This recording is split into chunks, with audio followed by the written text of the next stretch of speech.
We will call this special meeting of the Fairfield Public Schools Board of Education to order for December 14th, 2017.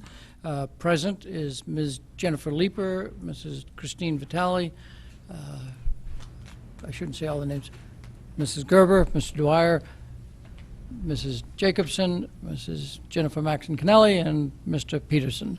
If I could ask you to stand for the Pledge of Allegiance and remain standing afterwards, if you would. Oh, yeah, I keep forgetting. I pledge allegiance to the flag of the United States of America and to the republic for which it stands, one nation, under God, indivisible, with liberty and justice for all. 5 years ago, if you could stay standing, please.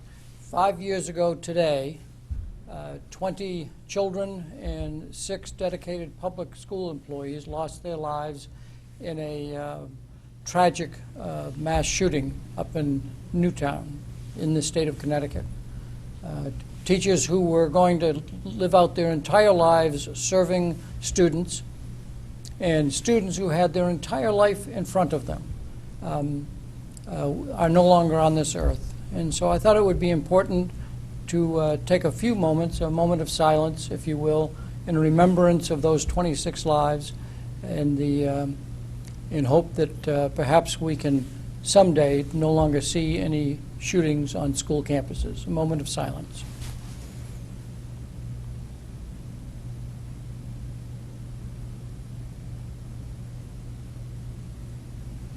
Thank you.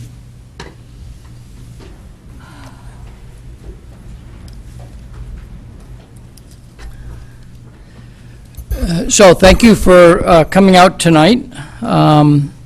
For the board members, there is some material in front of your chairs that are not for tonight's meeting, but information that was requested. So since we're all here, it was easier for the district just to deliver it for your use and in reading pleasure. The whole board is here except Ms. Pitko, who has a work assignment tonight at her own school, so she couldn't make it.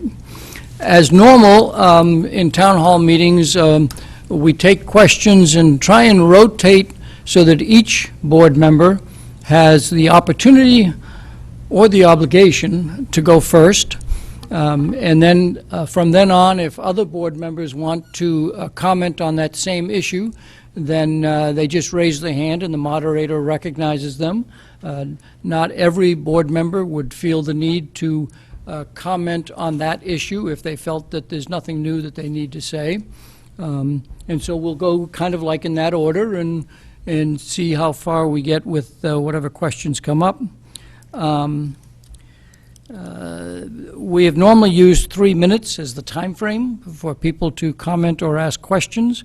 The moderator uses flexibility on that, especially when I look out in the audience and find that we may not exhaust all the time that we've set aside for this. But we do want to give everybody a chance, so to the extent that members of the audience can be concise in how they present their issue or ask their question, that will always be appreciated, and it'll be up to the moderator to define what concise is. And you'll see on the agenda finances, facilities, programs, the policies that relate to those 3 items. We do not entertain personal comments about the board members or about our staff, and we do not entertain questions about personnel matters. But other than that, it's a pretty open discussion. Any questions from the board members on tonight's performance? If not, I'll turn it over to our moderator, Pam Iacona, who's a member of the RTM. It's all yours.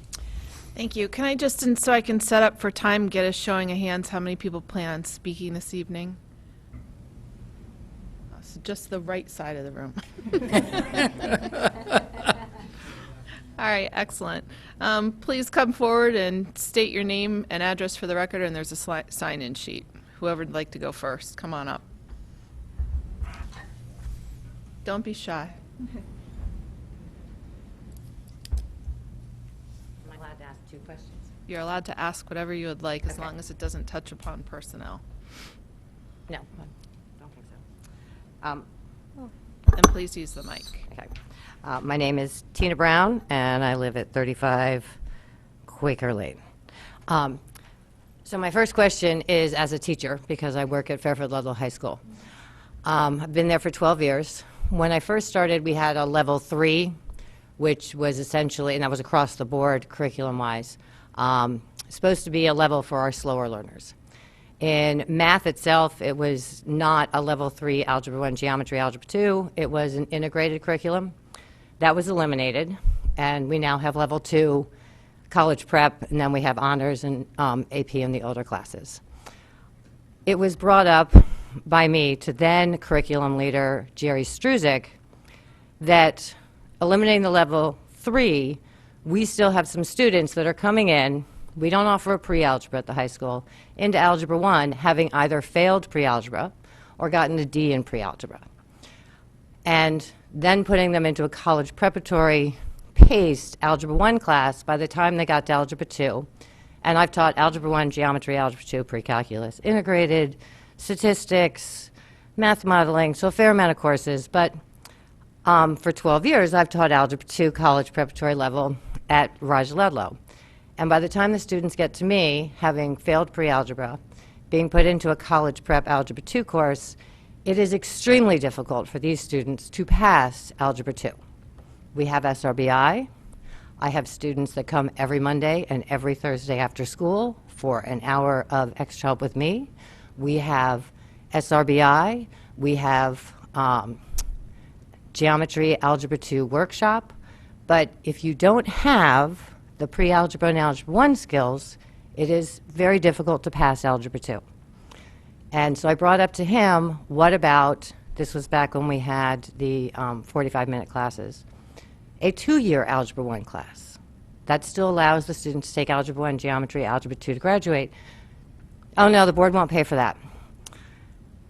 Now we have the block schedule, and my suggestion is a everyday Algebra 2 class for these students, because we can put in all these extra help sessions and the workshop, but you can't teach an entire pre-algebra and Algebra 1 course to a student while they're also trying to learn Algebra 2.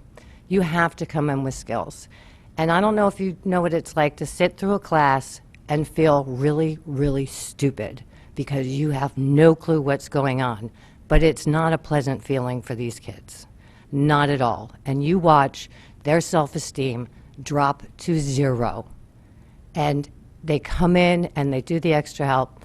And I can tell you about one student who got a 61 on the test and was so excited. Nobody gets excited over a 61, but it was the first time it was more than a 35. But still will not pass for the year.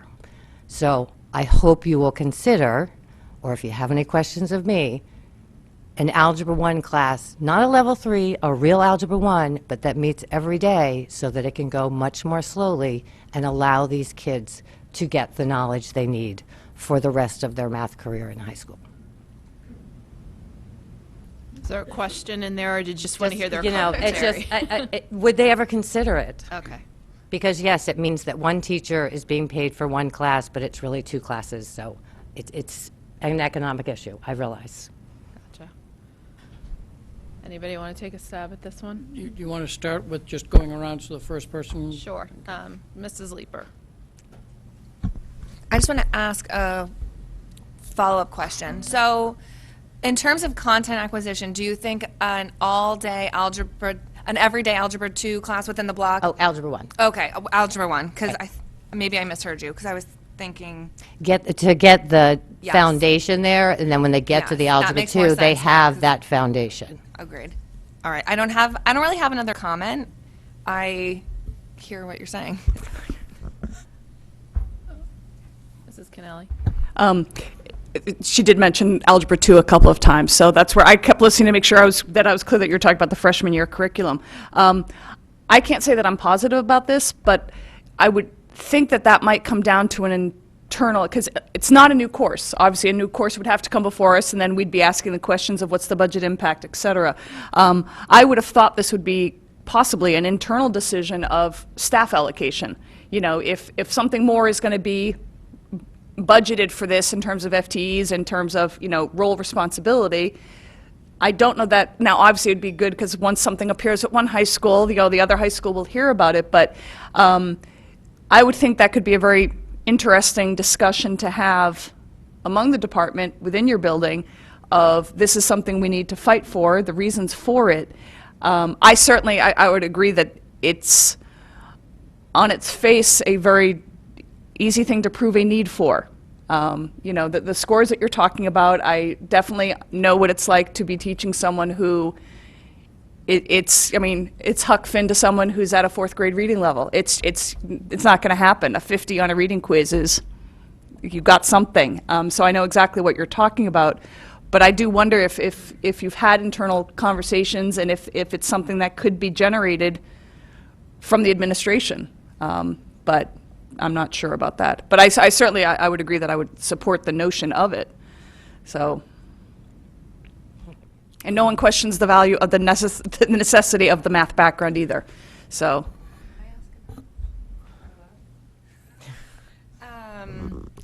Sorry, should I be directing that to the moderator? I'm sorry, Yes. Mrs. Moderator. Is it all right to ask another follow-up That's question? why you saw I raised my hand I'm to the sorry. moderator, because Sorry, she's in control. Go ahead, Ms. Sleeper. What are your thoughts about the way the students, like, could something be happening at the middle school level that you think would bring students to freshman algebra more prepared? Well, at the middle school level, they do have, what are they called? Well, it's Mrs. Zakia and Mrs. Sipu. They are resource teachers. There we go. So there is something that is there. With math, as with, I think, any curriculum, students' cognitive development varies. And there, you know, some kids will never get geometry in the 8th grade, but in the 10th grade it all clicks because their minds just aren't there yet. And there are a multitude of reasons why this student might have failed the pre-algebra course, or even they might have taken the Algebra 1 course in the 8th grade and not done well, but then moved on to geometry. So I know that they, just like we have SRBI and the resource class at the high school, but again, it's not the skills. A young lady that I taught 2 years ago could not do any multiplication tables without the aid of a calculator, and she was a junior in high school. And it just breaks your heart because it makes it so difficult. She's now at college, and you know she's struggling, absolutely struggling. And again, you can do the flashcards, and you can do the mad minutes and this, that, and the other thing, but you're also trying to teach the course. So I don't want to say it's on the middle school there. You know, personally, I think if someone fails something, they should repeat it. But if you fail pre-algebra, there is no pre-algebra to repeat. If you fail algebra in the 8th grade, you're not required to repeat it at the high school because they're going to high school and it's a whole new deal. And that's a Fairfield thing. So it just, and that's my personal opinion, you know, so don't shoot me for it, but I think if you fail, you should repeat, but that's me. But there's also no summer school for pre-algebra. All right, but just so you know, we're at 8 minutes on this topic. Mrs. Jacobson. Sorry, I was just going to ask you the question about, is there a summer option? There's no summer option for pre-algebra. There is a summer school for Algebra 1, but I believe our summer school's like 3 weeks long. It's really short, and it's only like 4 hours a day. I think it's 3 weeks. Could there be a summer pre-algebra option That's above my pay grade. for those who don't pass 8th grade? Okay, I'm just curious, because summer school you pay for. I mean, it's Yeah. not, you know, I'm just. you I don't pay think there's any for middle school, to the best of my knowledge, but I've never worked in the middle schools in Fairfield, so don't quote me on that, but I don't think there is. Okay, thank you. Mr. Dwyer. I think fundamentally you're raising the question, how do we meet the needs, the individual needs of students who are struggling in a subject matter? And leveling is a debated subject as to whether more levels help achieve that goal, both on the looking for a more challenging curriculum as well as those struggling. I, for one, have always relied on the teaching staff, the building principals, and the central office staff to bring forward to the board areas where they think more services are needed. And I don't think this board has been shy of approving added staff positions where necessary to achieve a particular goal. I have no doubt that as the CEO, a superintendent gets a lot of requests for, we need this extra staff person. And so ultimately, somebody in the central office has to make a decision as to how many extra staff can we add to a budget and get it approved by the Board of Ed, the first selectman, the Board of Finance, and the RTM. And all of those bodies do look carefully at the FTE count. So I will accept that you are correct, that it is not an easy process to get that added staff added. And so it's only really the more critical issues that actually end up being proposed in our budget. But as a board, we have not been shy from accepting the challenge of approving that and then advocating for that extra budget support. And the suggestion of the everyday course as opposed to a level 3, because a level 3 would mean you'd then need a geometry level 3 and an algebra 2 level 3, but this at least does something, and it may or may not eliminate some of the algebra 1 workshops. I don't know. So, it could be a trade-off, but it's the same curriculum, but taught over a much longer span, giving the children more time to grasp the concepts and understand the concepts. And that's an instructional methodology issue that I've always relied on the certified staff to bubble up and say, here's how best to accomplish it. I'm just speaking personally. One of the benefits of having a moderator is I don't have to be the chairman of the board tonight. I can speak just as an individual. Is there anybody else from the board that wants to address this? I just had a brief question. Sure, use your mic, please. You mentioned the block schedule, and this is kind of an interesting point because when the block schedule was introduced, I was very torn about it because I understood the point about having a longer, 85, 90-minute period a couple of times a week versus shorter class every day. In your sense, are you envisioning kind of an 85-minute block every day? That's what you think it's going to take. To tell you this, I taught in a school system prior to moving back to Fairfield, and it was a true 4x4, which means I taught every day for an hour and a half and ended in January and then got new classes. But we also had for the struggling kids, because again, there was no leveling there, we had a full year Algebra 1. So most of us taught it for a half year every single day, block schedule, but we did have, and we actually ended up having 2 of them just because we needed it, because the way it worked. So it wasn't something I thought up all by myself. It came from a school system that I worked in before. Thank you. Thank you. You had a second question? I did, totally different. So I was at the meeting where you had the consultant group that was talking about trying to fix the issues in the school system. And they had this graphic that showed the school population over the years. And they showed that in the 70s, when we had 2 high schools, 2 junior highs, and I believe 12 elementary schools, we had a larger school population than we have now, with 2 high schools, 1 of which has been enlarged, 3 middle schools, 2 of which have been enlarged, and 11 elementary schools. And all those students fit in the 70s, even though there were more of them, and we're saying that they don't fit now. And that just doesn't make sense to my math mind. Anyone? Ms. Vitale? I don't have the data in front of me, so I don't know the breakdown on. It didn't have on numbers where, on it. It was where, just how a many were in curve. these high school buildings. So I really can't address why the numbers don't necessarily work out. I'm guessing that it probably has to do with what elementary versus secondary and what the class size was for some of these back then. Class sizes was the only thing I could come up I with. mean, that's so. the only thing I. And I don't know what it was in the 70s because I was still in high school. Mrs. Kennelly?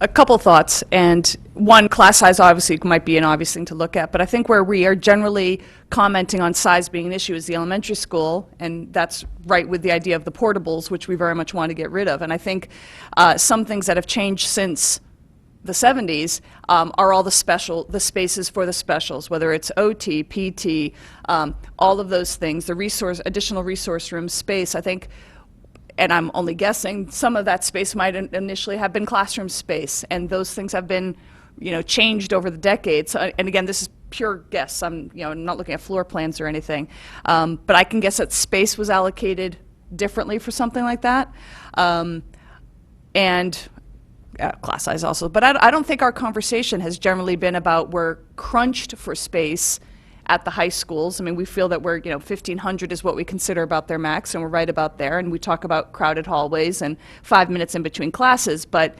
I don't think there's a real hankering for additional space there so much, and the middle schools are now comfortable, but it's the elementary schools where I think most of that conversation is focused. So, just a few thoughts. One of the Mr. Dwyer. I agree with that comment.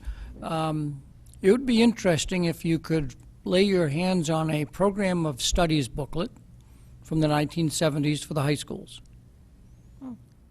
My impression is that the subject opportunities for students today it's a much wider group of subjects.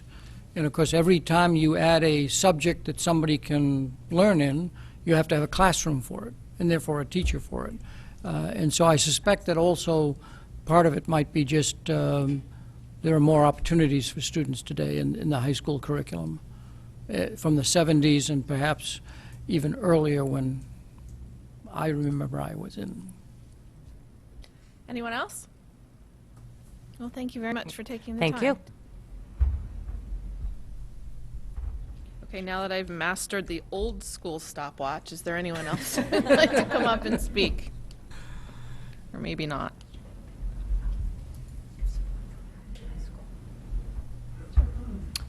And you don't need to raise your hand. Whoever gets up. to the table first is the next speaker. Yeah, hi, Bob Smoller. I'm a teacher in Fairfield. I don't live here, but I have dedicated the last 12 years of my life to the students and the families in Fairfield. My question is, at the last, was probably 2 board meetings ago, the Operational Effectiveness Committee was eliminated.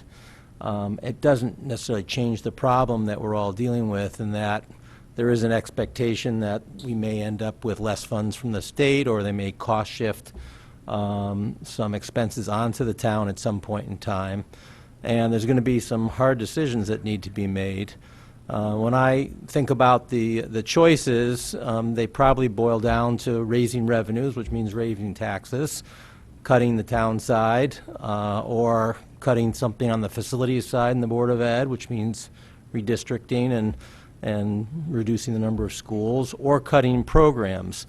And I'm just curious as to how you see this process of prioritizing will take place. And beyond that, if there's going to be any guiding principles put out by the Board of Ed that will kind of set the stage for, or allow us to bounce some of those discussions off of, rather than just a kind of a piecemeal suggestions kind of approach to figuring out how we're going to deal with these difficult issues. So that's my kind of question. Mrs. Gerber? Well, I do know that there's some work going on about setting up a committee, a finance committee, a finance and facilities committee. We used to have a finance committee back right before I got on the board. And so I think the sense is to have that committee kind of focus on the work that the ad hoc committee had been looking into. And so they'll have their own meetings and then kind of, and obviously hope to get feedback from the public, from teachers, from other board members, and work on that and kind of come up with different plans to then bring back to the entire board for discussion and possible action. And people would obviously have the opportunity to listen and weigh in at our regular meetings in addition to the committee meetings. So I think that requires a change to our bylaws to set up a standing committee as opposed to an ad hoc committee. And I think that perhaps at our next meeting, there may be a bylaw change suggested that would bring that committee back. And I would certainly support that. And so that's kind of where we are in terms of the process now that the ad hoc committee is no longer in existence.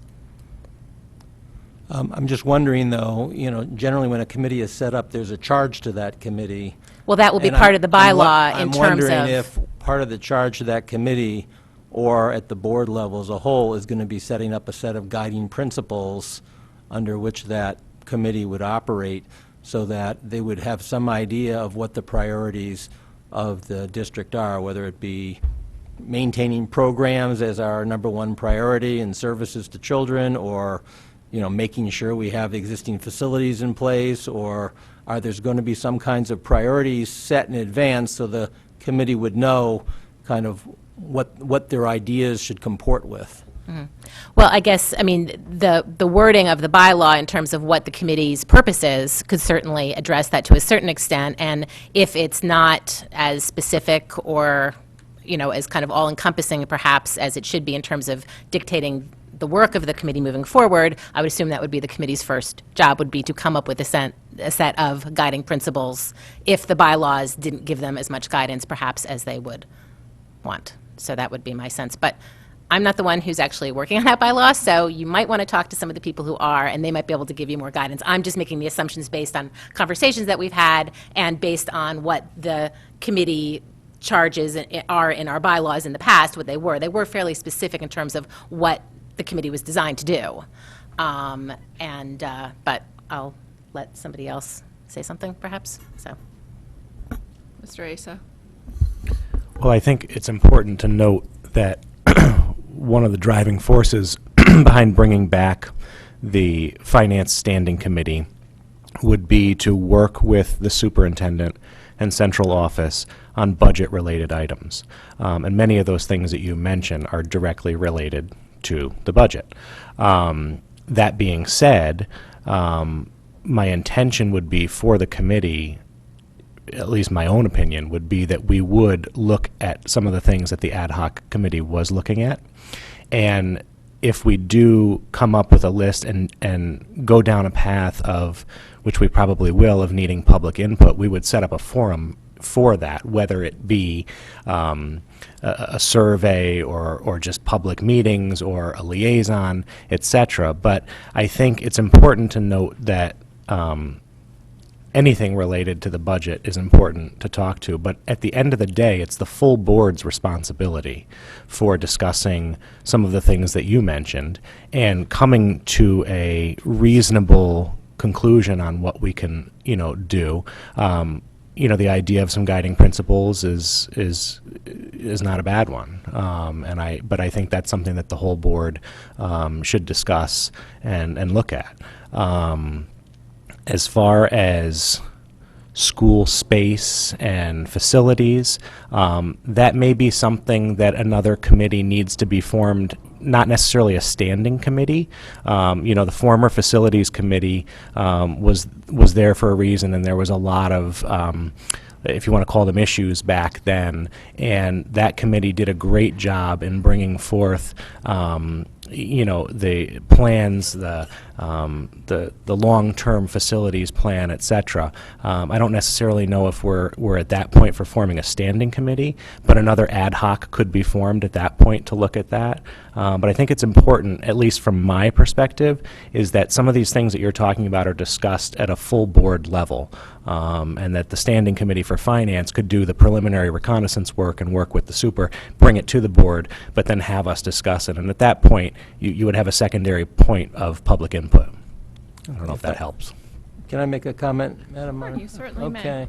I think part of the frustration for many of us that work in the school system is that, we have all this ideation taking place, but there's nothing to bounce it off of to say that's in the right direction or not. And so I would encourage you to create a sense of priorities. I mean, if the number one priority for the Board of Ed is to maintain programs and services for students, I think that needs to be said. If the number one priority is something else, I think that needs to be said too.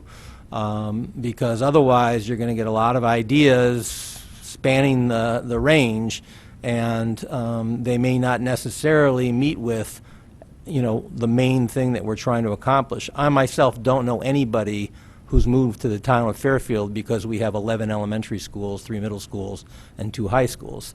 They move here because they feel like we have a great program that we offer and a lot of services, and they feel their children will get a great education.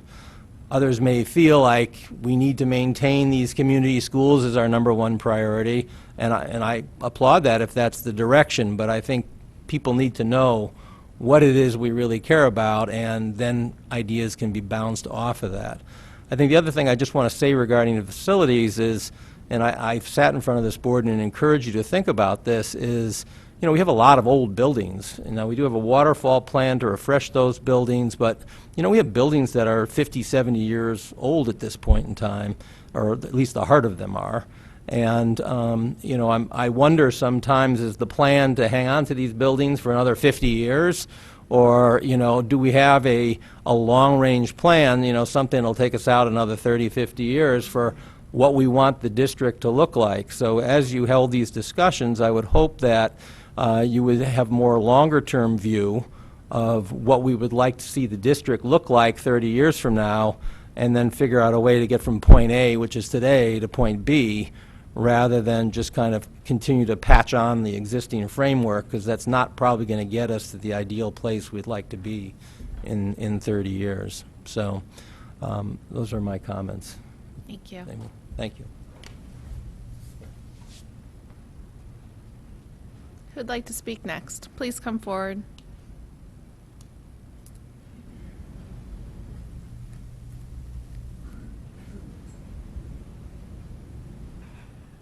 Hello, Just state your name and address, and then when you have a second, sign in. Lauren Bove, address 25 Quaker Lane. And I just wanted to circle back to what Tina Brown, our esteemed math educator, mentioned, and that was in reference to helping the kids that are falling behind in math that aren't really able to get it in the middle school. It's true, they really are badly affected, and it affects their ability to progress, and they can when they're ready, when they've had the amount of time that they need. And there isn't anything once you get to high school, other than there is workshop, which is helpful, but not every kid can get that. So from a parent perspective and a resident of Fairfield, I just wanted to sort of say that that's really important and something that hopefully we can address economically somehow.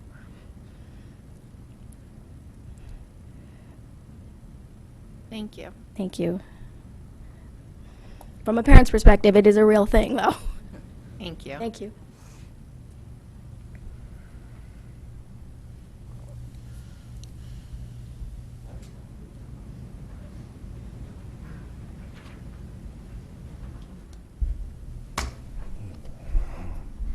Hello.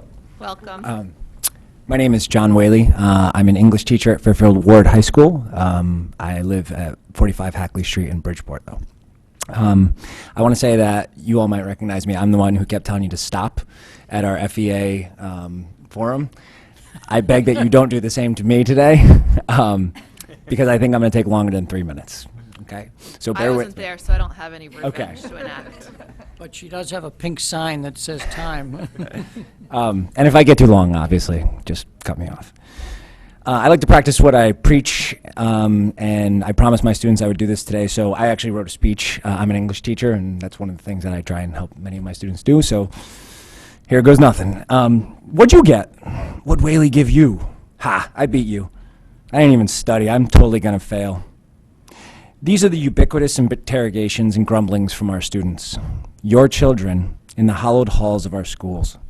This is what our burgeoning college and career-ready cadre of supposed lifelong learners are discussing in our classrooms.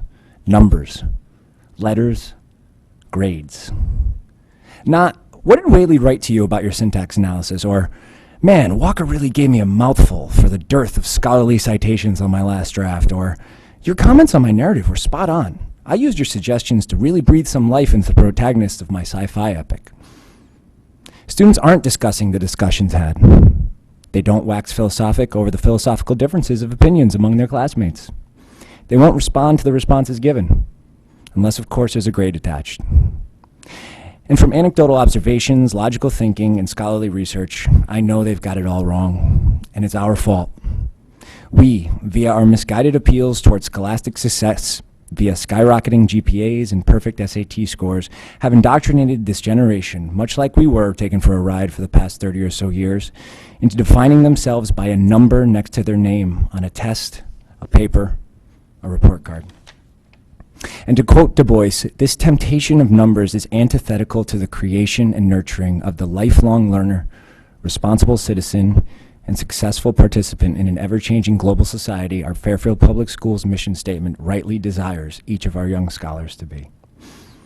For the most decisive repudiation of our traditional A through F and GPA system of assessment, I'll guide you to read educator Alfie Cohn's The Case Against Grades, where he, much more thoroughly than I'll have time or temerity to do at this present moment, systematically dissects this most malignant tumor in our educational body. It's well worth the read and should be a foundational text for Fairfield's curricular overhaul in the very near future. But for the good of the order, and because I try to practice what I preach when I scream truncate, truncate, truncate to my linguistic scholars, I'll cut to the proverbial chase. 1, grades need to go. And 2, we need more authentic learning experiences for our scholars. To use a NEASC term, Fairfield Public Schools should be the transformative catalyst for this new pedagogical paradigm in our county, in our state, and in our region. Actually, no. Let's look at getting rid of grades. It's already been done, but mostly at private schools and at the university level. Hampshire College and Massachusetts in particular is a beautiful example of what can happen when narrative evaluations become the norm. And as we continue to devolve into our maelstrom of data-driven instruction, more and more universities are actually de-escalating their numbers obsessions. Even Google itself is unconcerned with GPAs. Yang Zhao, Foundation Distinguished Professor in the School of Education at University of Kansas, he writes in his book, Counting What Counts, that to truly mold the 21st century world-class learner, we have to refocus how we evaluate students. Not everything that's worth counting is actually countable. Qualitative assessment is just as, if not more useful than quantitative. Personality traits like grit and motivation are much more important than rote content knowledge.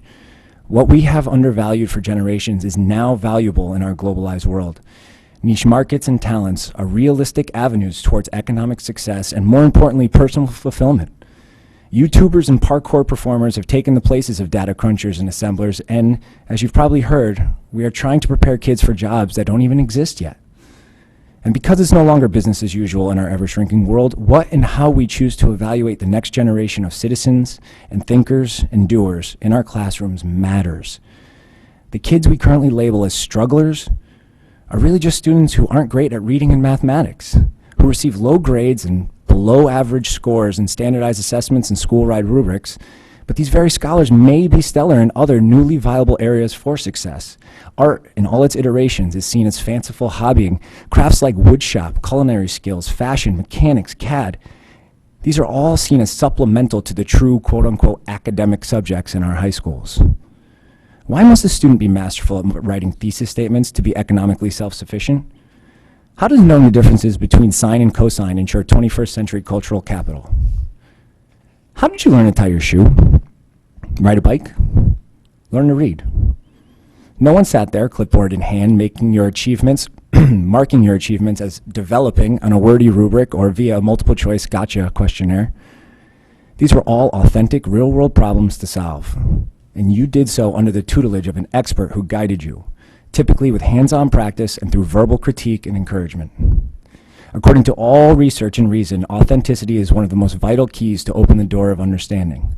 Innate motivation is much more conducive when a student knows that what they're doing matters, that the process and product we want their blood, sweat, and tears to create is actually something people in the real world do. Timed prompts and multiple choice tests and literary analyses aren't exactly cutting-edge tasks in our everyday lives. And assigning arbitrary numbers and letters to evaluate these tasks inhibits the intrinsic love of learning even more insidiously. The growth mindset Dr. Carol Dweck, she's a famous motivational professor, speaks of is all but suffocated when students are force-fed messages that value the product over the process, the grade over the learning. Further, this fixed mindset promotes the path of least resistance. How do I get an A? Becomes the question de rigueur. And once that query is satisfied, the learning, if you can call it that, is done. Grades, aside from fostering attitudes antithetical to intrinsic motivation, hinder even our brightest students from risk-taking, an integral trait required for innovation and entrepreneurship. And speaking of entrepreneurs, some argue that grades are good because they keep kids competitive, and competition is essential for innovation. Economic philosophies notwithstanding, let us never forget our children are not data. We are not looking to be in the black and for our shareholders to make a profit. We are a community of unique learners, no one more deserving than the next for excellence. When grades are the thing, there are winners and there are losers. None of us wants to enshrine this caste system of opportunity where only those with the approved numbers and letters next to their names get into the good schools and attain the dream jobs and live the fulfilled lives. The fact that grades foster competition and comparison, hey, what'd Whaley give you? Hey, I got a 90 and you only got an 85, is also the opposite of what truly intrinsically motivates a person into lifelong learning. Our students, especially our high-achieving scholars, are perennial balls of stress, at times all but incapacitated by parental, institutional, and societal expectations for their 5.0 GPA. And what about the strugglers who aren't competitive and or are consistently losing the competition? How do grades supposedly motivate them? If you tried dunking a basketball 70 times and were never able to touch the rim while you watched Michael Jordan and LeBron James run circles around you, would you give up eventually? And even for social justice's sake, we need to stop this grading nonsense. GPAs allow academic tracking, a proven failed scholastic model to last, often having much more widespread gatekeeping issues with students of color than their white counterparts. When I test my Syrian refugee student on details of Mark Twain's biography, the resulting grade may very well not be commensurate with her ability to otherwise make her mark in this world. So fine, Mr. Whaley, you may say, we get it. Grades are anathema towards educational enlightenment. What do you do that's making the difference? Well, this year especially, I'm making every earnest attempt I can within this system to rid myself and my students of the scourge of grading. Almost all feedback is just that, discussion, written or spoken, leaving numbers and letters out of it until the grotesque, unwieldy monster of Infinite Campus rears its ugly head. And then we have another discussion, hopefully agreeing upon this arbitrary number or letter that we've all been told is necessary to label each other with, even though we all know it's not. My nascent attempts at changing the system are a drop in the bucket, but I'm begging you, Fairfield Board of Education, the men and women charged with ensuring the youth of Fairfield today are the prepared, responsible, brilliant citizens of tomorrow. I beg of you to help me turn my ripples into waves. Over a century ago, renowned educational theorist John Dewey championed the need for experiential learning, namely learning by doing, by immersing oneself in the world, inquiring about how and why it works the way it does, and fostering thoughtful and passionate young minds to solve the problems of the 20th century. And here we are, claiming to be fervent and fostering 21st century skills like creativity, entrepreneurship, risk-taking, and collaboration, while still wallowing in the muck and mire of post-industrial revolution educational practices that Dewey, way back when, chided as requiring conformity with rules and standards, where way back when he claimed that students' attitudes must be one of docility, receptivity, and obedience, and where way back then learning in the current classroom now means acquisition of what already is incorporated in books and in the heads of elders. The sad irony here is that Dewey speaks of the 1920s classrooms as those he's looking into our very own, where what and how we teach is to a large extent the cultural product of societies that assumed the future would be much like the past. And yet it is used as educational food in a society where change is the rule and not the exception. Let us, as Du Bois advises, make carpenters of carpenters and philosophers of philosophers. And the final product of our training must neither be a psychologist nor a brick mason, but a man or woman.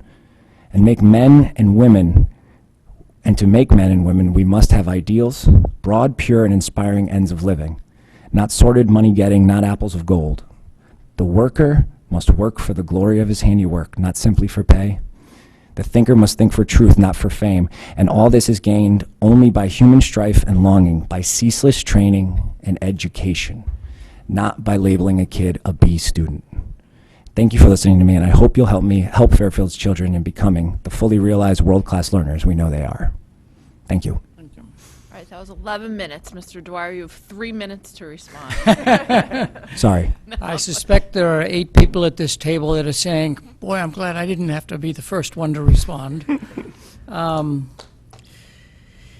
First, if that is typed up, you might want to send it to the superintendent's administrative assistant. Sure. And she will distribute it to the board. Okay. Because there's a lot of content in that, and the board might be well-served by being able to read it thoughtfully. And I have it annotated with links and stuff too, so you got that. You're swimming upstream in a world that has become infatuated with grades and numbers. Even more so over the life of the school system, what was the assessment system to help teachers figure out what students need is now being used to evaluate their teaching profession as well as the quality of a school system. It's never intended to be that way. But if we were to go to an ungraded school system, we would be an outlier. Yes, we would. By a country mile. And we would get parents who said, wait a minute, my kid can't get into Harvard unless. And we'd get the State Board of Education saying, we see your scores are going down. What's the problem?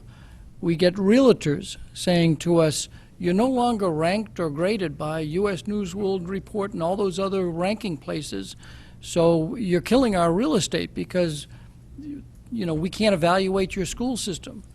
But it isn't the first time that somebody has said, no, we've got to change the system. I think you're going to have to get just a lot more adherence to this concept and just keep pushing the issue. I don't think anybody at this table and other board members around the state, we object to those high-stakes testing that require teachers and students to focus on just the grade.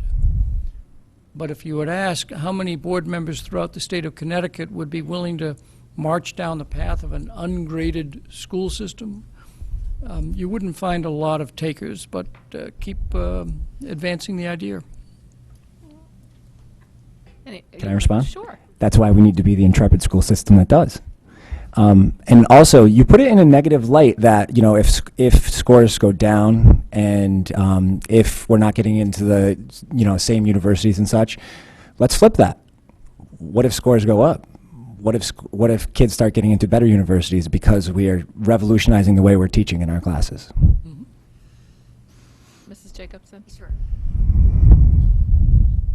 I have a lot of notes, so just bear with me. Okay. So, I hear you philosophically, ideologically, compassionately, in everything that you've said. I also have read a 1,000-page bill known as ESSA. I've also read many state statutes that don't agree with you. Yes. And that apparently, especially in communities of color and impoverished districts, standardized testing is apparently a civil right. I disagree. So I hear you ideologically, and I'm with you as a former educator and myself, so I know what you're saying. But that just isn't the world today that our kids exist in, unfortunately. I looked up 20 to 30 different universities' admission policies today, this morning, so timely. Lovely. Every single one of those pages mentioned SAT, ACT, or GPA. Fairfield Public Schools, nor the children in them, even though I agree with you, cannot afford to be a lab. Their future at risk. I know what you're going to say. We should. Power, I hear you. I'm with you. That is a huge risk for their future. And if you're asking us or me to gamble on that, that's a big ask.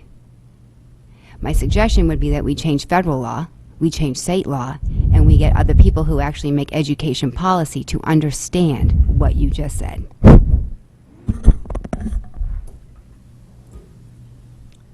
Mr. Peterson? I think like everyone else.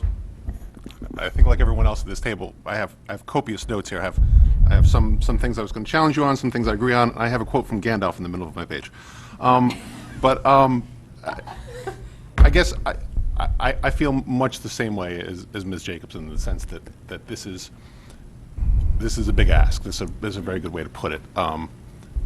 But in my core, I believe firmly that, like, in our personal experience, we all know those people who have been little schooled or didn't do well in school who are still whip smart and insightful people, great conversationalists, and, you know, really just fantastic human beings, and which is a product of a kind of education that is not necessarily reflected in a report card. All that being said, I think one of the things that I keep coming back to in my thoughts about this is it kind of links back to something that Mr. Smoller said when he was up here, having kind of a long-term vision for the school district. This is a parallel track. You know, it's not a facilities question. It's not a funding question. It's a philosophical question. And I think that I certainly welcome your appearance here tonight. And I don't know what you honestly expected to come out of this, but like, it does no harm to plant seeds. Yes, that's exactly what I tried to do. Mrs. Vitale. Thank you for that.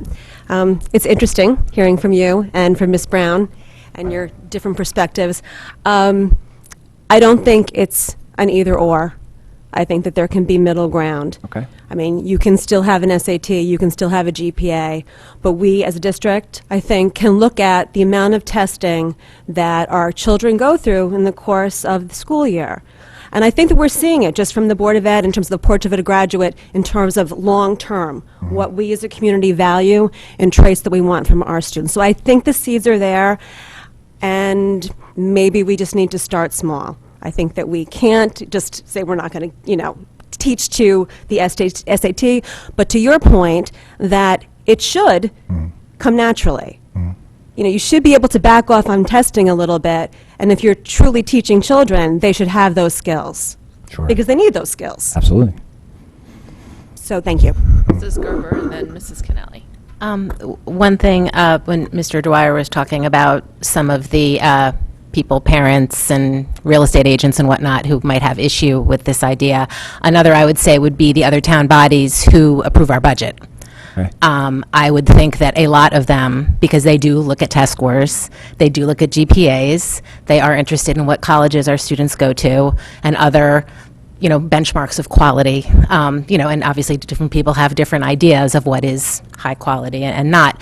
Nonetheless, if we were to all say, yes, this is great, we're going to drop the grades, we're going to do this, I shudder to think of some of the conversations that would take place when we are presenting our budget to the other town bodies, because they want to hear certain things, and I think that's a huge leap. That I think, and I know you realize that, Yes. but I just think that that's something that I would also be concerned about. And I understand what you're saying, but having had a child who's now in college go through the whole process, and knowing that those words, those letters, SAT, ACT, GPA, are all there all the time.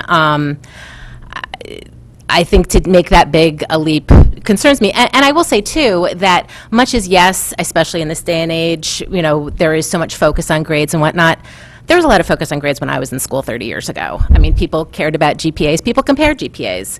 We had SAT prep, not to the extent that we have now, but there was a lot of competition. And there were probably some students who fell by the wayside at certain points because they didn't fit into certain boxes that you kind of have to have in some ways, or at least philosophically, if you have that structure, there has to be certain parameters. So I get what you're saying, but I too would be concerned about leading a charge, and just all of the fallout that would happen. And also, I think, yes, while the test scores could go up and kids could be getting into amazing colleges, but if it goes the other way, that's an enormous risk to take with students who we are entrusted to try to help educate, and not just get into good colleges, but to have a valid educational experience. And I would be concerned that perhaps that wouldn't work for everyone, and making such an enormous sea change could really leave some pretty deep scars. Can I speak that real quick? Sure.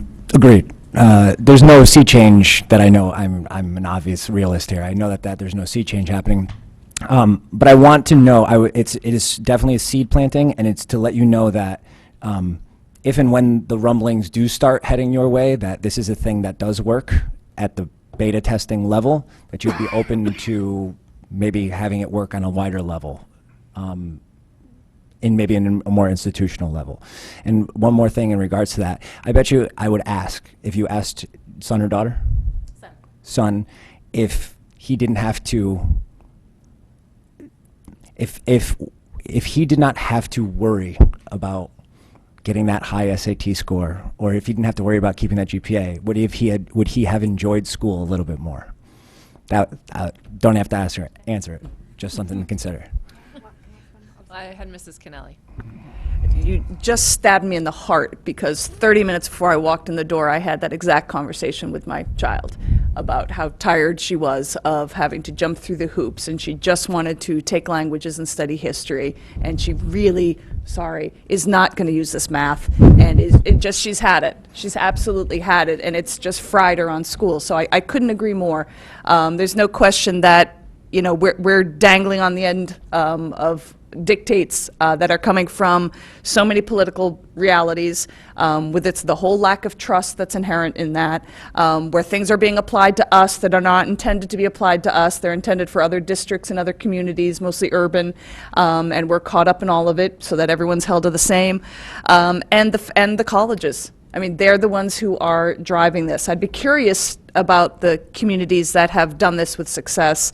I teach in Greenwich, and we have this whole tremendous financial commitment to something called Innovation Lab. Okay. And I believe it must produce grades of some sort, but it's entirely about project-based learning. And I think the point I was going to come back to is what Mrs. Vitale said before me, which is I think what we're trying to do at this board and with this group of people is strike a middle ground.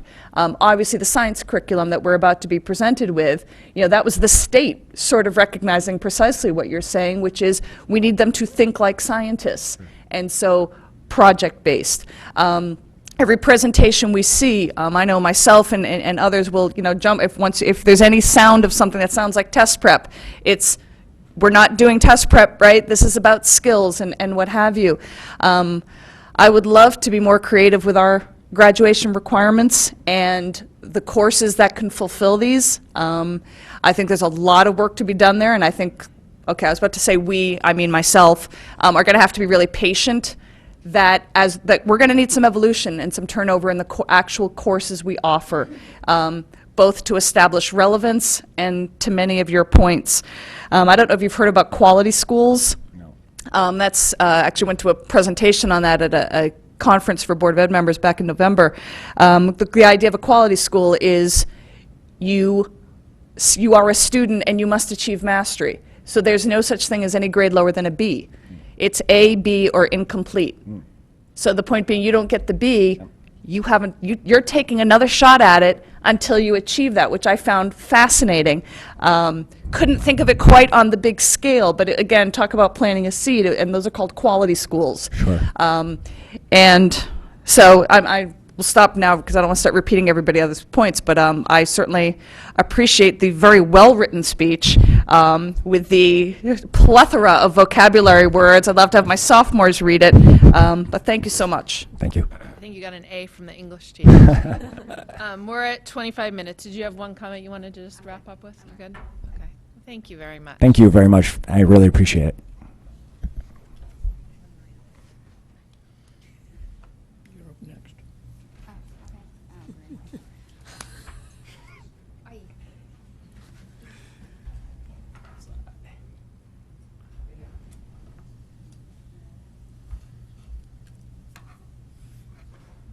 Frank Sahagan, 20 Chelsea Street, Fairfield. This must be the night of the teachers. So I would like to piggyback off of John's, I guess, dreaming. Perhaps this is the night for teachers to dream. And I come tonight with a little bit of a unique perspective from my experience of having had 30 years in the business world, and now I'm in my 8th year of teaching. So I'm no longer a rookie. And two things that I draw from my experience, although they're separate but equal, are interrelated rather. In my business responsibility, probably one of the most important things I did was performance evaluation. As a leader of a division of a public company, and performance evaluation was probably one of the most important things that I spent the most time on. And right along with performance evaluation are metrics. So if there's anybody that understands metrics and data, I come from that perspective. And meaning no disrespect to the presenters going back a couple of weeks ago.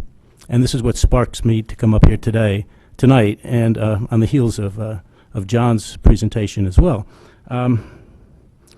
If you want to find the word that will pick your idiom, make your teeth itch, make your skin crawl for a teacher, data, right? And the presentation you saw last couple of weeks ago entitled Data Analysis. And my skin was crawling and my teeth were itching, especially coming from the experience that I come from. I understand, and teachers understand, the need for data. There's no question about that.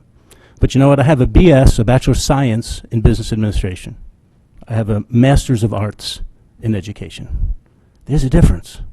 There's a huge difference. And I know this is us venting, I guess, tonight, and perhaps there's only going to be so much you can do. But, you can't measure art. It's just the way it is, right? I mean, you can't measure it. But that's where we're going. So again, I'm dreaming like John. I'm dreaming as well. But perhaps there are some changes that can be made. Two board members are your teachers as well, and I'm sure this is probably, Ms. Pitko is not here, and some of you have other experience. I'm sure this is resonating a little bit. The state has come up with these parameters, I get it, seed, and we have to reluctantly accept them. We have to abide by them. I get that. I'm not going to tell you to throw them out the window. I guess, I know, I get it. But yet one has to start wondering, the carrot that they dangle, it's starting to look like a Brussels sprout, and the stick is there, and we always see the stick, but the carrot's getting pretty small. And perhaps it is time to stand up a little bit or find more creative ways to go at it. You probably know the 4 parameters that we have as teacher evaluators. The largest one at 45% is what? Student growth and development. And what is that? Metrics. Data. That's what you saw 2 weeks ago. Data. That's how we measure student growth and development. And by the way, I know this is fact. What we're using to do this are exams, assessments that were created to assess us. They weren't created for student learning. If you don't know that, you should know that. They're not created for student learning. They're created to assess us. And that's 45% of our grade. Do you want to find a way to scare people away, young people away from coming into this profession? I'm at the end of this profession as a second profession. But it pains me to see this. And that's 45% of our grade. All on data. Okay, so then you have teacher performance and practice. I love it, 40%. Then I love this one, parent feedback. Not parent communication, parent feedback. How insulting. That's insulting to me as a teacher. Feedback? What kind of feedback do you think we usually get as teachers? Do you think it's positive? Rarely. Occasionally, I'm not going to say never. But how about parent communication? At least change the word a little bit. You might have some flexibility. But that's 10%. And I love this one. Whole school measures, 5%. 5%. Why bother? Who cares? Who cares? 5%? Do you think that makes a difference? What a waste. So students also know, they take these tests, they take these exams, they know they don't count. They say that. What's the first word according to Mr. Whaley? Pretty much piggybacking off of Mr. Whaley. Does this count towards my grade? That's how they approach them. And this is how we're assessed. Board members, it's insanity. Okay? It's insanity. Protracts, that's the next one. That's the next thing that might want to get a teacher's back teeth to itch. Okay, it's a system that we have to use to enter all the data for our evaluations. One of the most cumbersome systems you could ever imagine. And how much time do administrators spend on assessing us? Why do we have so many administrators? Why? Because they have to go through these gyrations. 35 direct reports. As a senior manager, I had 8 direct reports because that's all I could really manage. That's all you could. That's how I set it up, because you really can't manage and lead more than 8 people and manage their assessment properly. And we had an approach that it was top down, bubble up. A CEO that I reported to, He sets the goals for the corporation. This is where we're going. This is now, you're running this division. Where are you going? And by the way, you know what? It doesn't always include growth. Guess what? Sometimes you might have been in a place that, you know, we're in a good place right now. And we had a stellar year. And you know what? Market conditions are changing. So you know what? The goal is to maintain. Imagine that. In education, maintain, if that would be the place. The point is you start with where you are. That's the point when you set goals. But not these goals that we have. We have to show student growth. It's got to always be growth. Okay. So I would just say, you know, you want to talk about data, gather some data, get some anecdotal data from teachers. You know, I know this operational effectiveness committee is over, and I totally supported that, and you know that, and I agree with that. It should have gone. It should have gone. But I do hope, as Mr. Dwyer pointed out, that, and you guys talked about this being a financial. I keep hearing the word financial subcommittee. You know, don't lose sight of the program, the programmatic balance of the programmatic changes. But ask teachers, is this process driving? Is it improving your performance? Is it improving your performance? Is it, not only that, is it helping students? Is it motivating you in any way? I could tell you right now. I tell you the answer to that right now. A good performance evaluation process will motivate you. If it doesn't, and all it does is discourage you, which is what it does, you got a problem. You know, so education, in some ways, it's obviously applicable to go back and compare it to business, you know, and data-driven, and get it to a point. But the bottom line is, without spending more time, if we just continue to focus on data works in science, we're charting down a terrible path. You know, this is all check the boxes off. I never look at my performance. You know what? I didn't even know my rating last year. The performance evaluation that I had was 12 pages long. It was meaningless. I didn't even look at it. I'll be honest with you. And I wouldn't be surprised if there are a lot of other teachers that didn't even look at their performance evaluation. So all I would argue is the reason I'm up here today is because I know when it was brought up, and actually it was one of my ideas about operational effectiveness, look at the performance evaluation system to simplify it. And it got shuffled off to a no-can-do. And I just ask you to reconsider that. And I recognize that there are parameters and we have to follow some state guidelines. But I would also say I don't think it's appropriate to just put it in a no-can-do column. I do think it can be simplified. And I think that I'm asking the board to take a look at that, to see if it can't be simplified and still meet those guidelines. So I'm not quite as idealistic as Mr. Whaley, but I do think it can be realized. But so all I'm asking, really, the reason why I'm up here is, especially on the heels of that presentation, I saw data, I said I have to, and I just saw that performance evaluation got pushed to the side. It really pushed me to say, please reconsider that. You know, just to finish, I'll quote, my quotation is from Yeats, the 20th century Irish author and poet. And his famous quote is, education is not filling the pail, right? But rather the lighting of a fire. Well, you know what? Many of us came to this profession with our bellies already on fire. And you have a performance evaluation process that is putting out the fire, not enabling us to light the fire under our students. So think about that. That's all I would say. Anyone want to? Okay. Thank you very much. Oh, you do? Okay. Is there a question? Or? No, well, the question is, will it be looked at? Can that be put back on the table? The performance evaluation process that So was I'll say sidelined. that this particular state law is one of the more prescriptive state laws that exist.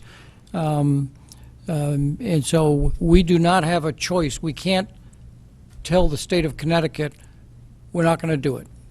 We're just going to ignore I'm not the saying law. that. I'm not suggesting that either. That's not what I'm suggesting. And so when you say, can we adjust it, do it slightly differently, it is one of the more prescriptive laws on the book, so we have very little latitude. The closest I think we could come is to just simply say, fill out the boxes, file the paperwork with the state, and don't give a moment's thought to it, and tell every administrator to more or less fake the reports. That's probably not a direction that this board would want to give, and I doubt any superintendent professionally would want to go down that path. We're stuck with this at the moment.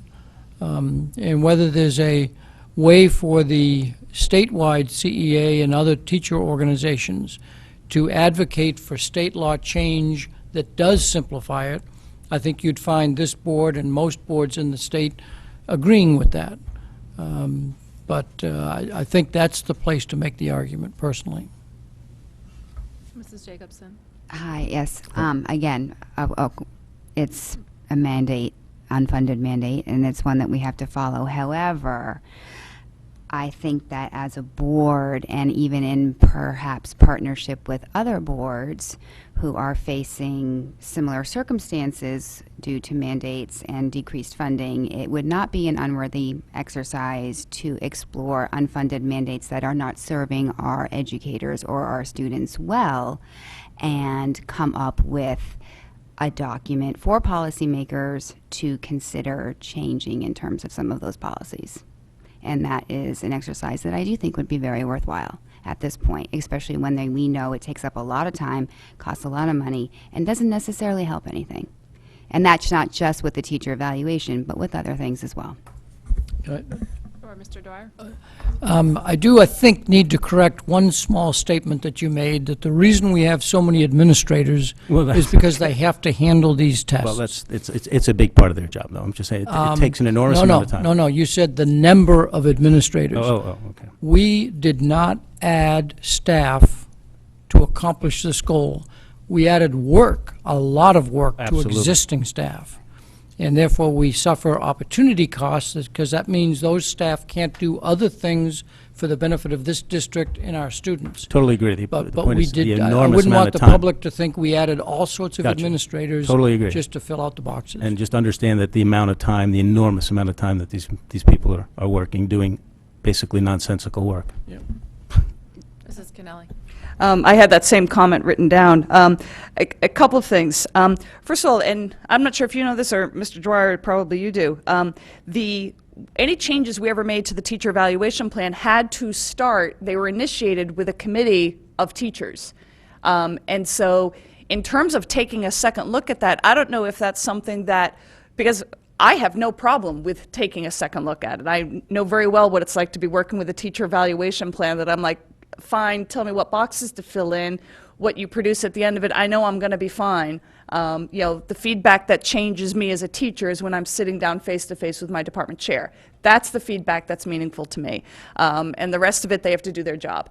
But I would be curious, I don't know if you know, to initiate even a look at what you're talking about, is there anything that could be tweaked in it within the prescription that comes from the state? Is that initiated by the board? Is that initiated by HR? Or could that be initiated from the teacher committee? Do you happen to know that? It could be initiated by all three, but it can't come to us for action unless the local staff committee has first looked at it and been able to make a comment. So actually, I think that to get advocates at that committee to say, we've looked at other school districts, and we think we could change X, Y, and Z that would simplify it and still comply with state law. It could easily come out of that committee.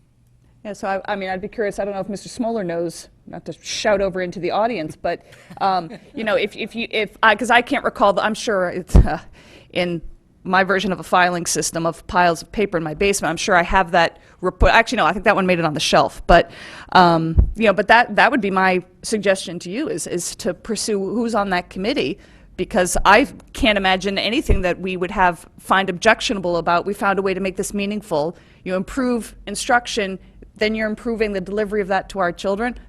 What's not to like about that? To find a way to make that meaningful. Second thing, I'm sure Protrax is a nightmare. I can't even remember the name of what we have. I would love to see the one out there that made this easy, because it's time consuming for teachers, and we're mostly in the office just asking each other, how did you fill this box in? What can I cut and paste and take from you to pass that off? Two things you said, though, that I wanted to come back at you about. You talked about the anecdotal information, what is improving performance, and I guess my question to you is, what, if you don't mind my asking you, since you're there at the microphone, what have you received in the district that you have found of value to you, or perhaps, hearsay from your peers, whether it was professional development that you actually found of value, real value, changed you in the classroom? What has been of value that the district has ever done? I hope I'm not setting myself up for a really bad answer, but what has been done for you in the... You can tell she's not a lawyer that doesn't ask a question she doesn't know the answer to. No, because this one is coming from genuine curiosity of just what has ever been done for you from the district, from the board. I categorize it under professional development or anything that you think has made a difference that we might not be aware of. That's worth attention. I'd rather hear from a teacher than getting it third hand up the chain of command and Well, I getting would it say filtered. actually what we do at Woods in terms of professional development, what we have done recently in the last 2 years has been the best professional development we've ever had. And you know what it is? Teachers teaching teachers. That's the best professional development we've had. Asking teachers what they're good at. I happen to be good at Excel, for instance, right, from my old business background. There's a lot of ways you can use Excel in the classroom, in teaching, in management of your classroom. So I'll teach an Excel class during professional development. Others will, we go around for the last 2 years, we've done that. What are you really good at? And then people sign up for those. So that's been a really good profession. And it doesn't cost anything, and it doesn't cost anything. But it's probably been, if you ask the teachers, the best professional development they've had since they've been here would be the ones that we've done in-house with in-house expertise. And then how would you mentioned that you wish people would ask teachers what's helping. Well, yeah, well, what do you think is well, the best I way guess to get that information? Best way to get that information is not the surveys that we do, okay? It's not that, which is what we do right now. We send out these surveys to parents, and then we send the similar surveys out to teachers. I don't think that's the best way to get the information. I think a lot of it is anecdotal. That's the part about, it really comes back to this whole thing of what we have here is an art. It's not a science, right? I'm not sure there is a way to gather that type of information other than it being anecdotal, and talking to teachers about what's working. How do we spend our time? How do we spend our Tuesday? If you ask any teacher, and you know this, time, right? I mean, time is just ridiculous. I mean, my old business life, oh my God, the amount of time you had, and you call up somebody, you could talk to somebody. You don't have time to go to the restroom, right, between classes. Every minute of your day is occupied. I mean, you don't have time. You don't have the time to perhaps look at other ways that of Tuesday faculty meetings. Probably 90% of them are a waste of time. Ask a teacher. So why not use that time to figure out a way? I'm throwing out an idea.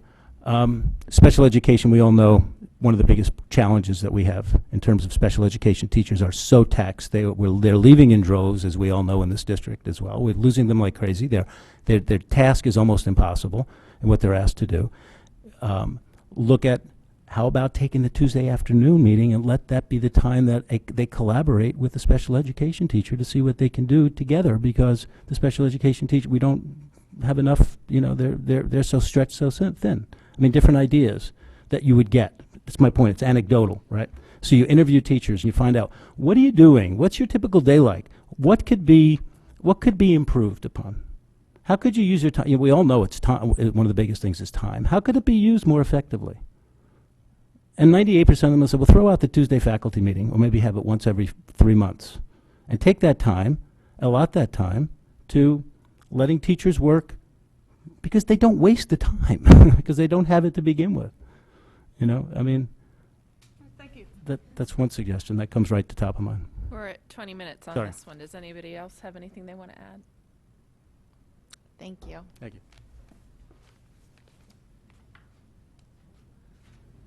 Don't be shy. Come on up.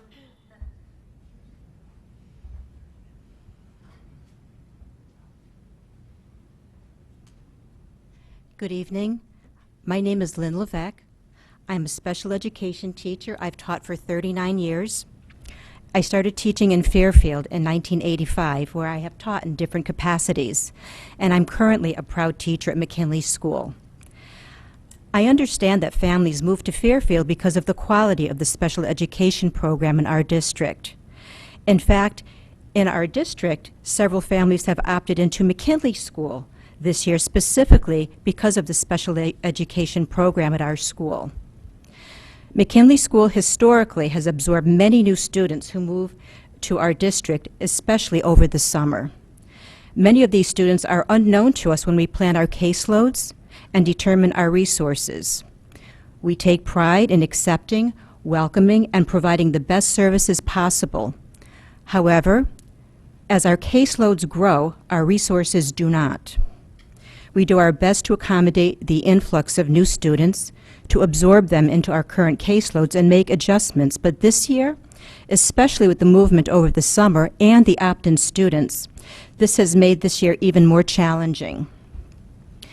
In spite of several meetings this year and making the recommended adjustments, we are struggling to meet our educational obligations. We are a team of 4 special education teachers and are operating beyond capacity. In addition, we have new referrals who may be eligible for services, and we have no room to grow. We are an experienced, hard-working team. We share the responsibility of teaching students who require specialized instruction in order to access the curriculum. And like many teachers, our special education team are dedicated, experienced, highly skilled professionals who love teaching and know how to meet challenges. But we have to work regularly beyond the school day, and we often work through lunch and sometimes without a break at all to give our students what they require, and sometimes even that's not enough. This is not a good practice. It's the middle of December and it feels like June. And our administrators have heard our cry for help, and they've tried to offer suggestions on how to work more efficiently, but we are operating beyond capacity. All have told us that there's no funding at this time to provide us with the additional staffing. Educating students is a dynamic process. Shifting plans, being flexible, creating something new, and making changes when the need arrives is essential in the classroom, and I submit on a larger scale as well. How can we adhere to a static budgeting process that is created months before it is implemented when changes are inevitable? And I guess what I'd like to ask is there a way to be more dynamic in this process so when there are needs that present themselves, we can address them? Mr. Asa, do you mind if I take a crack first? Please, by all means. Okay. Your staff association raised these issues, several of these issues during our recent negotiating sessions, and gave strong voice to them. Our superintendent and our new executive director of special education made what I believed was a firm commitment to try and address some of those, not necessarily through the contract right now, because it deserves thoughtful consideration and discussion and looking at other districts and whatnot. So I believe our new superintendent and executive director of special education are committed to addressing. They may not address every question that you've raised or that your special education teachers think should be corrected, but they are committed to addressing that. And I think this board in the past, whether it's students who have the achievement gap or special education students or gifted students, we have shown a commitment to say we need to meet all of the special, the groups that may not be the general education population. So I'm looking forward to the result of their work, and hope that it resolves some of the issues that you come up with. But I wanted to make sure the board knew that during those sessions, those concerns were very well raised, and our central office leadership has made a commitment to give further study to it. So, sorry to interrupt, but that's fine. I happen to be part of a group that I think it's appropriate that you. was, Can I speak to that? I'm very, very optimistic about where this is going. I've had conversations with the superintendent and a lot of the administrators, and they hear us. And I do think that there are changes down, they're in the horizon, but they're for next year. And I'm wondering, like, when something happens in the current year and the resources are tapped out and these things happen, what can we done at that point in time? Because this happens to us every year, and we're feeling it even more this year. well, I'll defer to Mr. Asa to be able to address that rather than, Probably answer that better than I can. well, that's true, but if you took that approach, then Jessica, Jennifer, and I might be getting all the questions, and I don't think that's appropriate. Well, first off, I'd like to thank you for you and your coworkers' efforts in this field. As far as, I don't know if I can actually personally add to what Mr. Dwyer said. I can't personally answer your question right now, but it's something worth looking at, and I guess talking more with the superintendent. Yeah. I'll only comment this way. What you stated as the problem is exactly accurate. We produce a budget in December, essentially, and then approve it in January for expenses that don't start for another 6 to 18 months. It's hard to predict what is needed 16 months from now, but that's the system we have.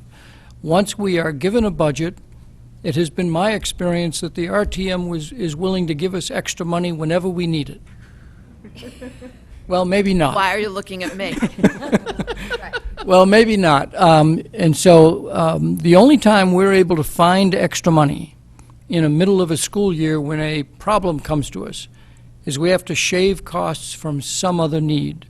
And when we shave costs from another need, we're never eliminating that need. We're just deferring it to another fiscal period. And so if there is a need and we're able to find extra money and accomplish something, we can, but that's pretty rare. There's not a lot of flexibility in those budgets. Mrs. Vitale, you wanted to add something? I actually have a question, if that's okay. Can I ask? Sure. You mentioned these are students that opted in. Yes. Is McKinley not their district? McKinley is not their district. They have another school that is in their district in Fairfield, but McKinley has an opt-in option. That has more to do with increasing racial diversity. But the parents know that there's an opt-in option, and they used it to help their child get the education that they were looking for at a different school. So they came to McKinley School, and the resources did not follow.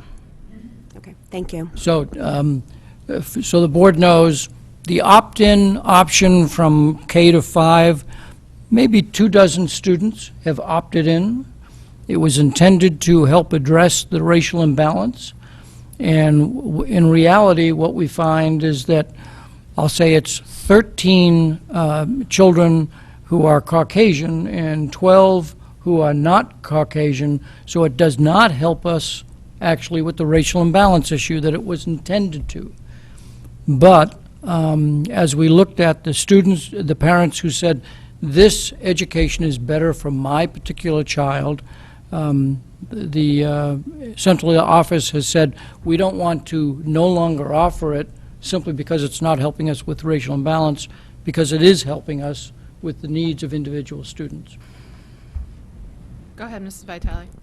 I guess that just concerns me, because if these are children that are on IPs, there really should not be a difference between what elementary school they are attending. I don't so in say, terms, yeah. right? So if they're opting in from one elementary school to McKinley because they think McKinley can provide a service that another elementary school can't, that's something that maybe this board needs to look into. And in terms of offering the opt-in program, not to, if a child has specified needs, I think the resources need to go with that, child if we're going to let them opt into an elementary school, because it's not it's not beneficial for the students and obviously for the staff. So I didn't mean to imply that all 24 students have IEPs. No, They I know, may or but may not. well, I'm just in terms of this particular case, and I understand what you're saying, but just in terms of trying to, I don't really have an answer for you, but I thank you for sharing this, and just want a little maybe there's an issue there that we can, just be aware of and keep in mind going forward. If I may, my impression is that I think that the teachers that are the special ed teachers in my building, they've taught for a lot of years. They're very experienced. And I think maybe some of the special ed teachers in other schools, there's a big turnover. Maybe they aren't as experienced. And I think it might be that. I don't think that one school is better than another, but I think if they look at who's teaching and how long they've been teaching for, they appreciate. I mean, I'm 39 years, another teacher's 25, another teacher's 25. I think that's what we're referring to. Thank you for the clarification on that. Mrs. Kennelly. Yeah, that's exactly what I was going to point out, is that because obviously, as you well know, whatever services a child receives, it's determined by the IEP. Right. And that has, if it requires something, it has to be delivered on site, where we're not making students travel for that. So I think it's very important for the public to know, it's not that the students aren't being served in their school. They've just heard that apparently that McKinley has a few nice secrets. That isn't a secret anymore, and so that you're the attraction. So I'm not going to say to not be good at your job. I mean, but one thing I'd like to disagree with about that Mr. Dwyer said is that he used the pronoun we, and I think that's an important clarification, that during the budget year, we're not the ones who would be making that decision to move money. And we often speak of ourselves in that way, but just to be very, very specific, that shaving away from something to reallocate, I mean, there's always adjustments and tweaks during the school year, none of which are made at this board. When they become of a certain size, that would be a different issue. But that's all internal. And so I'm thrilled to hear that you feel that you've got a receptive audience, that your concerns are being heard. I'm sorry that it's not addressed yet at the level that you would like it to be, but it sounds like you have found the people to speak with and keep pushing that point. But in fact, again, you're speaking with the people who would make that decision. And so, I can only hope that something happens, sooner rather than later in that regard for you. Anyone else? Thank you. I'm sorry, did you write your name down on the sheet? Okay, great, thank you. Anyone else from the public? Hi, I basically have laryngitis. I'm Sally Connolly, 682 Tunxus Hill Road. So you'll be happy to know I won't be able to talk very long because of this. I had one follow-up question, actually, based on yours. And that had to do with, early on in the year, if you have too many students in a section, for example, you'd have to add on another section. I'm just wondering how that ends up applying in the special education community. I think I know I know we have to be confidential, but I know some of the kids, at least who moved in, just as also clarification about reasons why. I think some of the schools, like Holland Hill, where there was a little more overcrowding and shifting of where students were being placed. And I've had other friends who had experiences where sometimes they just don't have a good fit for one reason or another with, the speech pathologist, for example, at this school, and another one is a better connection or something with them. I've had friends who had that happen before. But in any case, so my question, that first question then would be, what happens in that situation with the ratios in the special ed community versus, the classroom size community, and addressing specific paras? Does anyone know that question? No, but I'll take my shot at it anyway.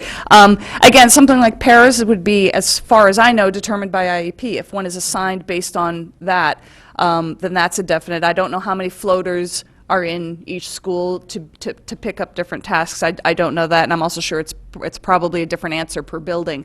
But in terms of their caseload, I always thought, and here I'll display my ignorance on this because I know class size issues better than the specific special ed class sizes. I thought there was a contract component to that. Mm-hmm. And so, if there is... So I'll interrupt at this moment. Thank you.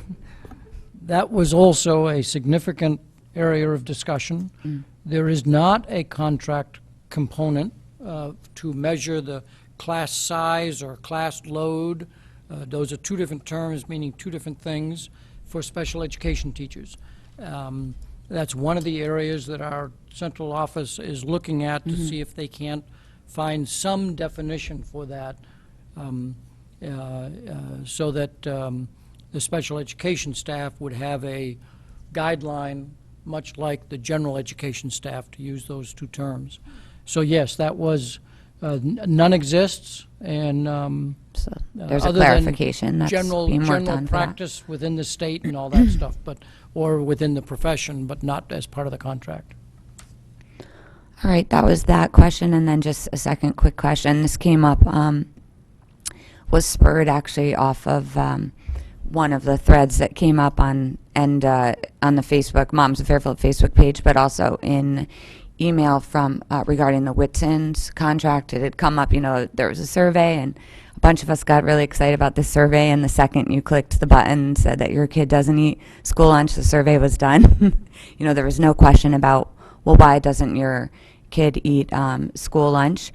And this prompted kind of, a little bit of a thread on there with different questions, people private messaging, et cetera.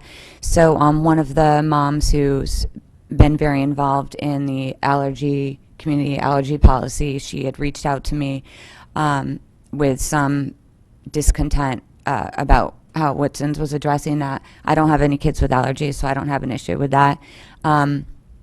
While there was the cost driving factor, that's my understanding from that, when that new contract was initiated, a number of parents, at least at McKinley, we remembered that there was, the chef who had come to school. There was definitely an expectation that there would be a healthier food focus. And I know that all four of my kids pack lunch. I mean, that's fine. But I do think that I would be curious to find out, and I know when we ran into each other at Stop and Shop the other night after the Board of Ed meeting, when you guys were here for hours and I was watching Bad Moms Christmas.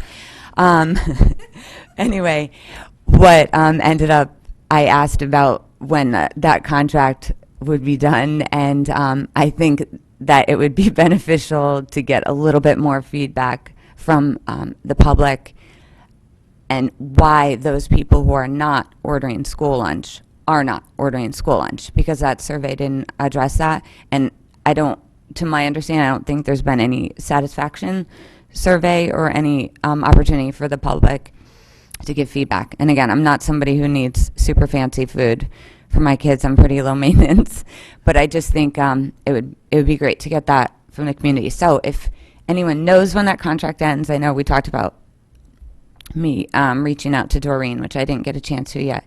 But if anyone knows that off the top of their head and maybe just could consider taking a look at some other options there to maybe better address both the allergy community and also the food quality community, that would be fantastic.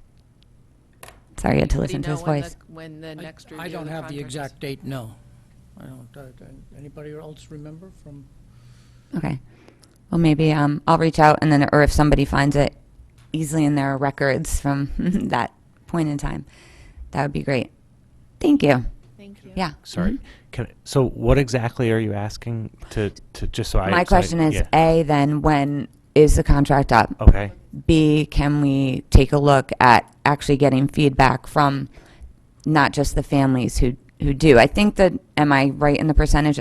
I think it was just something like 30% of people order school lunch. Did you like the survey method? No, it was absolutely terrible. Okay. Because the second that they asked a question, and then there was, and it was... I'm sorry, do you like the idea of a survey if it's done properly? Oh, definitely. If there was just more extensive questioning as far as offerings, and why your kids don't eat lunch, and really, I mean, you have like graham cracker parfait on the menu,